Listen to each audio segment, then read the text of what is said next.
For the sake of young people, I'm going to be very simple so that they can really understand and get what I'm saying. So, sex education is actually the acquisition of knowledge about sex, about sexuality, about sexual relationships, everything that goes on in a sexual relationship is actually very broad.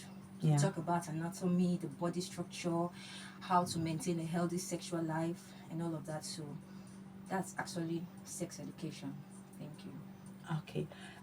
At what age should a person be aware of sex education as a young person? Okay, well, for me, I'll say um, individuals they have their different developmental stages where they can grab. So early enough is good, but I will not pinpoint a particular age because different people develop differently. So as young as you can see your child is able to grab, or how intelligent, you watch your child, you know how sharp or how the child is able to accumulate or take in things, then you can start as early as 6 is okay. As long as the child can understand that, that's okay. You can start, be open to the child, just teach the child everything the child needs to know about sex education. So you just watch your child and know how sharp the child can actually take in what you're telling him or her. So And as a parent, mm, will you say they should tell the child as it is, or they should paint it for the child? tell the child as it is, because if you don't tell the child as it is as a parent, and the child go out there, the society have a lot to tell that child, and the child will learn it in the wrong way. So telling the child as it is the best for you as a parent. Then, at what age should a girl child um, see their period? Should a parent be aware to tell this girl child of this period thing, menstruation thing? Menstruation. Yeah. Well, like I said earlier, girls they develop differently. Many see their period early, many see their period late. Some see their period before the age of 10, some see their period before the age of 9. Yes.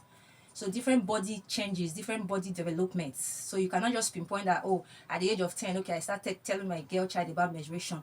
But it's very important for you to start up early. As like I said, as early as you can see your child sharp enough to grab. Of course, you're a parent, you know your child, you're the one that gave birth to your child, so you know how sharp that child is to grab what you're saying, because there are some things you tell them they cannot comprehend, they Yeah. can't take it in, so it's like jargon to them.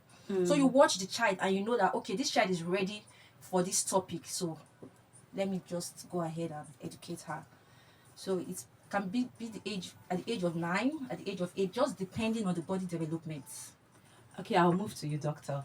Medically, how how will you describe that a child's body grew or is formed, that this child is, will I say, ready to see, is ripe or something? How medically?